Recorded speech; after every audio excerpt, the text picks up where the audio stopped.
hello. I know nobody's popped on yet. I'm just talking to myself.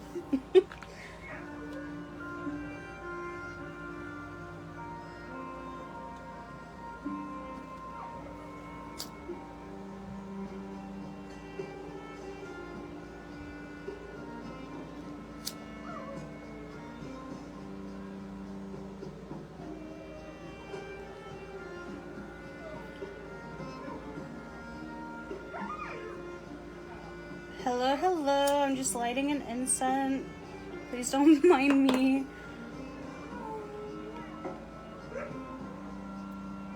Hello, Ronnie. How are you, love? Hello, hello. Everyone popping on. Hi, Jody. Sorry, it's kind of dark in my room. I had to replace my blackout curtains, and I think I grabbed the extremely pitch black ones, so I do apologize. Hello, Shauna. How are you? I'm just gonna give it a couple more minutes, let a couple more people pop on, and then I'm just gonna dive right in.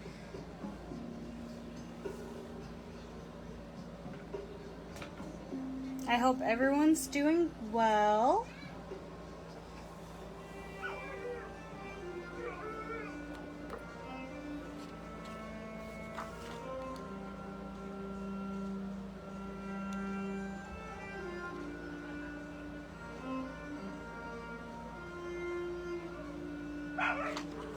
Alright, I'm gonna go ahead and dive right in. So today we are going to be talking about Hearth witchcraft and basically how it works. So Hearth witchcraft is all about the home. It's about the embodiment of the home and making your home a sanctuary. And if you really think about it, our home gives us shelter. It nurtures us. It provides, everything that we need, right? So that's what kind of Hearth witchcraft plays into. So what is Hearthcraft exactly? So as I explained, Hearthcraft is about the home. But it also can play into kitchen witchcraft, which the lovely Jody explained, I believe, the other day. And it can also play into green witchcraft along with other forms of witchcraft. But kitchen and green witch are the main ones that are interchangeably always found within Hearth.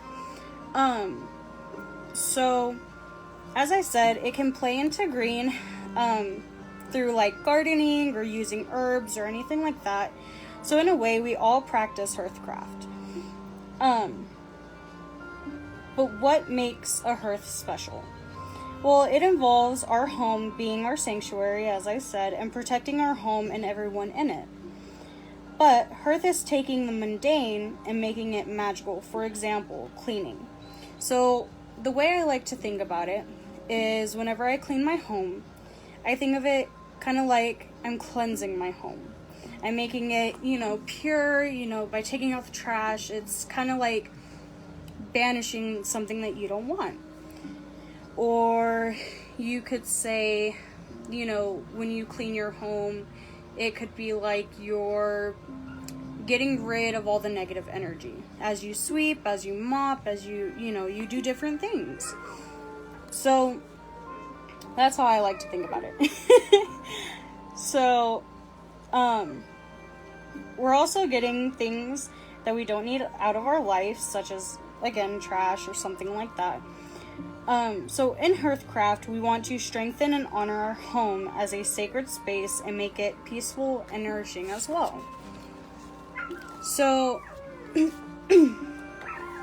Hearthcraft, you may find, your practice being a little part of herbalism, a little part of energy healing, but a lot of the time with Hearth Magick, you actually pay more attention to the 4 elements and how they work or how they tend to change, because it also depends on how your craft will go.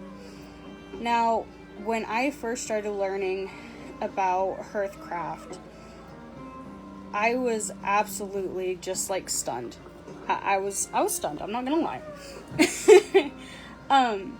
Because the way I practiced it was not the way that my mentor practiced it. Was not, a way that, others would practice it. So, one thing that stunned me, the main thing that stunned me, was you'll never find a hearth witch that practices the same as another hearth witch. They're all different. Because one might practice more of kitchen than garden or green, or vice versa. So,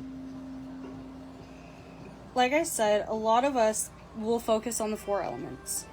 Especially during the seasons and during, for example, Litha is coming up. So a lot of the time we'll do kind of like a spring cleaning or a summer cleaning that'll help us prepare our home for Litha. And, just things like that. So, ways a hearth witch can feel grounded within her own craft is cooking, or sewing, or knitting, cleaning. You can do candle magic, you can weave you can weave fabric, you can dye fabric, anything that's kind of like artsy crafty in the home. Is a way that you could find like a hearth witch feeling grounded within her practice. Ways you can feel like your home is not in harmony, or something might be off. You feel like your home is lacking a sense of warmth in a way, or refuge, because we all strive to keep a nourishing home for all who enter, but forget about ourselves, and that is also why self-care is important to a hearth witch.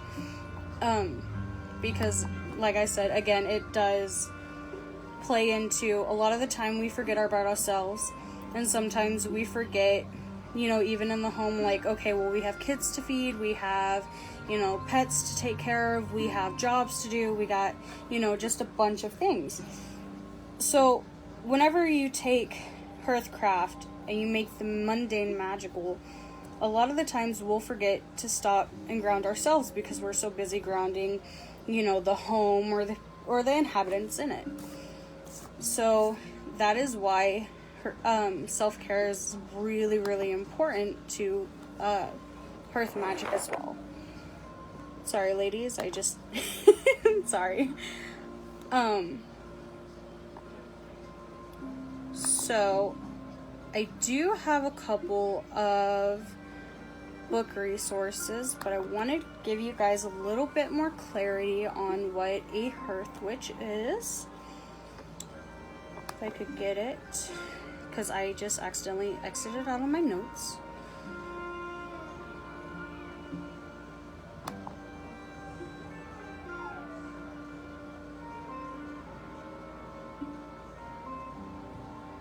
Do you guys have any questions? I will gladly answer as I am going through and getting my notes.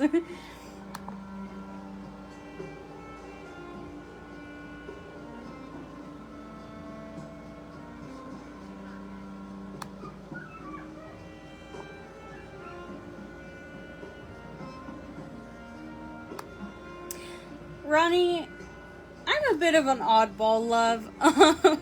So I do not consider myself really anything. I think the closest you would possibly label me as is a Celtic, I believe, or I think I'm saying it right. I'm just a mix of everything and anything. But the way I see myself is a mage. Only because my mentor, when she was teaching me and not just tossing books at me and saying, okay, go. Yeah, a Celtic. So the way that I was taught was you can label yourself as anything, really.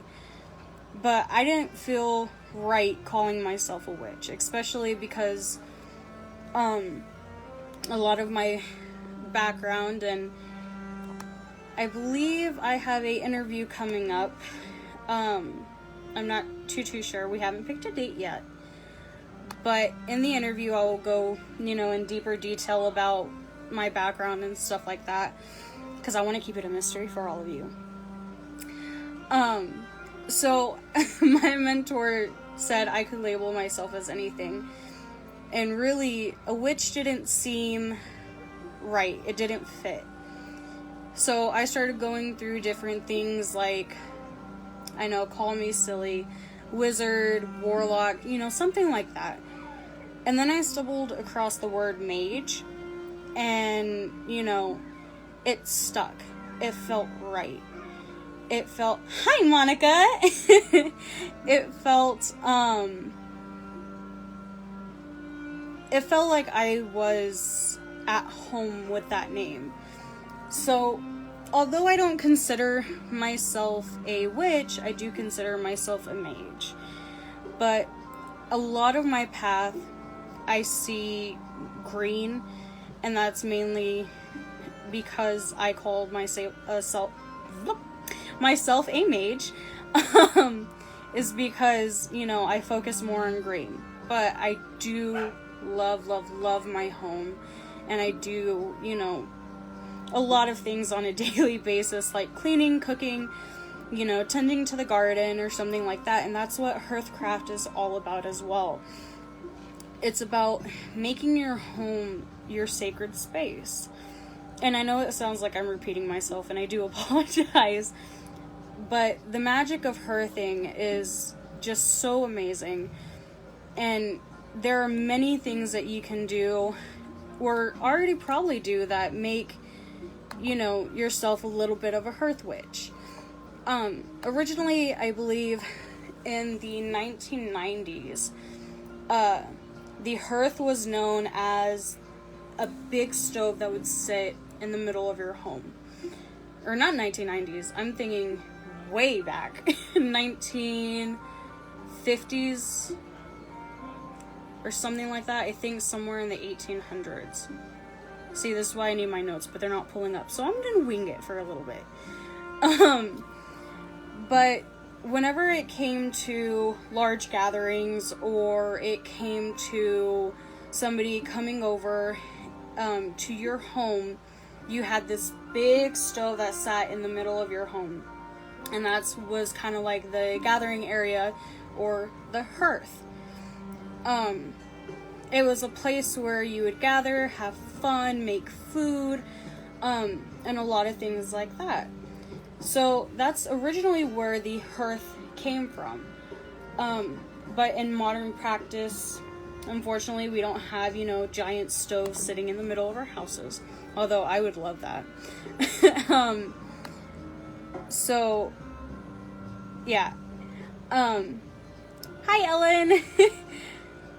So, a lot of the times, when it came to modern magic, of course, unfortunately, like I said, we don't have giant stoves sitting in our home. But we use our living room as a place for friends to gather and everything else. So, you could think of, like, your living room being the gathering area, and then all those energies are just coming into play, and you can use those energies to help cleanse your home, or, do something like that. I finally got my notes pulled up. So, as I was saying, in common practice, hearth, kitchen, and sometimes even hedge witch are all fairly used interchangeably.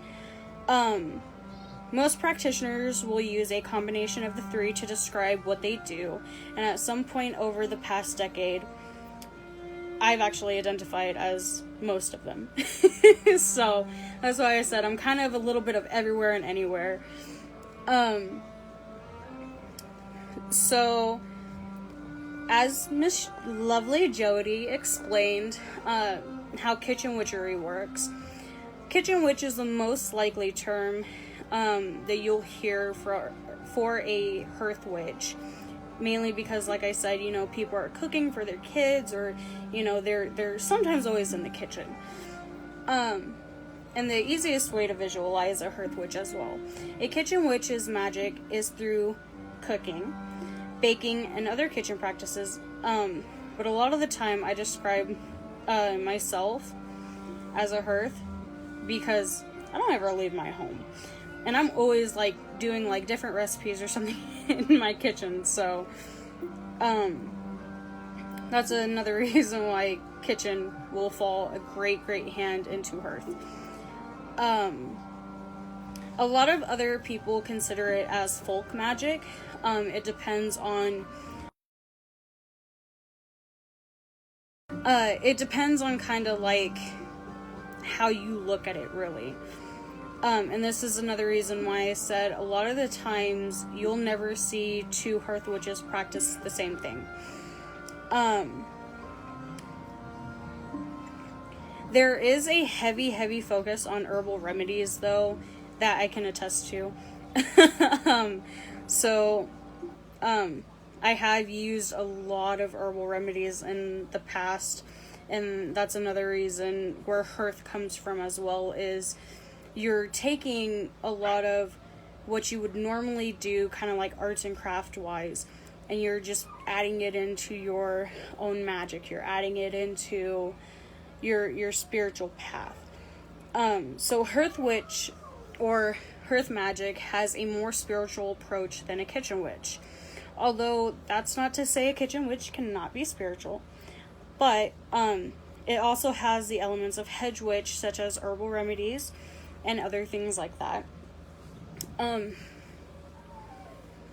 lot of the times, like I believe right now I'm going into oil making with, you know, a lot of like different herbs and stuff. So just small things like that can also, you know, let you consider yourself as a hearth witch. For me, it's the foundation of hearthcraft that is the magic that causes a house to transcend into a home. A house is a very generic thing, you know. You can easily go get another house, you can easily go get different furniture or anything like that, but it's what makes it a home is what hearthcraft is all about. So when you think about it, when you first buy a house, it lacks a soul, right? So when it lacks a soul, that's what makes it a house, but not a home. Yeah. I agree with you there, Ronnie. I'm barely learning, so I hope it turns out right. Sorry, ladies. So when it comes to mine, I think about the word home. The term hearth takes it a step further. It harkens back to the days, again, when the fire in the kitchen was the very center of the home. Even in my experience, a lot of the time, I'll go out and I will just do a big bonfire. And sometimes I'll set up my not cauldron. I'll set up like this big silver pot that I had when I was a kid. And I'll just start making like homemade soups and stuff on it. Yep. See, Jody, you're already getting that Hearth Magick love. But sometimes I'll sit there and I'll start making soups or something on it, and I'll bring it into the home. And it just makes me feel, you know, kind of like, wow, I really did this, you know. You know, I put everything that I've known for, you know, hearth and into this soup, and I'm bringing it back into the home. That way it can, you know, whatever my intentions are, bless, protect, or anything, banish, or anything like that are in that soup. So whenever I bring it home and I have my family eat it, it's hard to explain. But the feeling that it gives me is, I know my home and my family are well protected. Hi, Sarah Lee. So that's how it feels to me.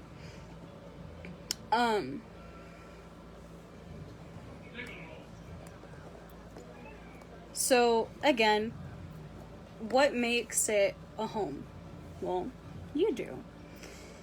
Because a lot of the time, thank you, Ellen, a lot of the time, it's what you bring into the home that will give you so much joy.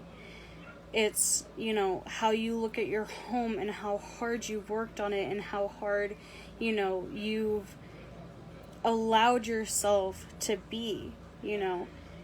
And that's the beauty of hedge witchery. It really is. So, again, any way you slice it, any way you look at it, Hearthcraft is about maintaining the home or the room or space that you share with your family or loved ones, as a positive energy center in your life. It is sorry guys, it is pretty easily, looked at to kind of, again, lose ourselves, and that's why self-care is such important to Hearth Magick as well. I can't tell you how many times I felt so ungrounded by keeping everything else in line that I'm just like, oh no. So, and as a Hearth Witch, you know, my door is always open to my friends and my family, and, you know, just making them feel safe, and that, you know, safe, protected, you know, anything that they need, that's what my home will provide for them. And that's how I feel about Hearthcraft. So the book I almost forgot. I am so sorry. Hearth Spirits, or House Spirits. So, House Spirits, these are some that you can commonly find, or, you know, things like that. Brownies. Brownies are a type of fae that you can sometimes find in Scotland, England, or even here. I've always known them as Sweet William fairies, but they're also known as brownies. The boggarts you can find in England, North Country region. Boggarts can be helpful, or they can be malevolent spirits, so those ones you really have to be careful on. The hob is in England, and the hob's functions are kind of like the brownies, which brownies, they'll help you do kind of like homemade chores, or they'll help keep the hearth clean, or they'll even sometimes spend time in your garden and help your crops grow or something like that. So hob functions much like a brownie, but instead of providing general help, he focuses on one specific task at a time. Damavani, which is in Russia. The Damavani is a helpful household spirit, much like the English brownie. They're described as a little old man with a gray beard who lives under or near the hearth and sometimes the threshold of the houses as well. Anise is in Denmark and Norway.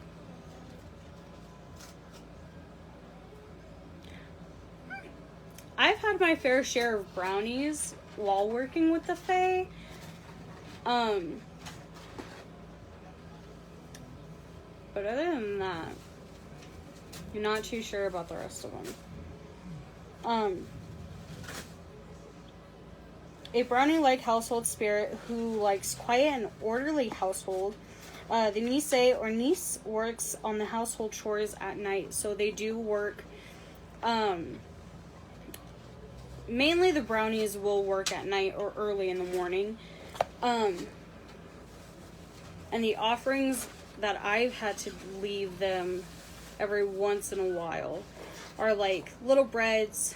Sometimes I'll leave grapes, honey, milk, I think a little thing of cheese and stuff like that. But don't take a brownie for granted, guys. I've had a lot of things like mess up in my home because of it. And they're little buggers, they really are. That's funny, Jody. I'm sorry, I just saw that. The kobold is in Germany. They are a spirit who can manifest as a human or an animal, or fire, or any household object, really. Those are the ones that I have, but if you have any more, I would gladly love to hear them. I am sorry if this is a short live. I really wanted to give you guys such a longer live, but all my notes were like, yeah, no. So, the book recommendations I have, that are the ones that I absolutely adore, is the Erin Murphy Hiscock House Witch. This one is my absolute favorite. She goes into a little bit of everything and anything that deals with the home. And she's just an amazing author, okay? I love her to death. And then I have Aura Kane, House Magick. This one goes into, it kind of brings in a lot of different cultures into the book, and how they might help protect your home or even make it like a sacred sanctuary.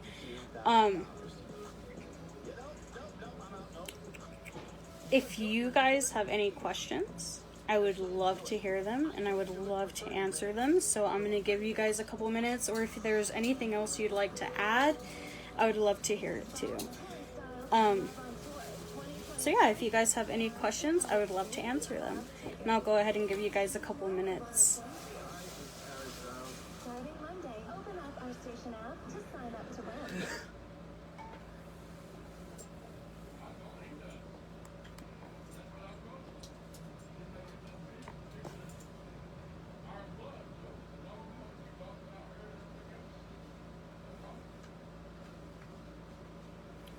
But if no one has any questions, comments, or concerns, I will go ahead and I will end this live here.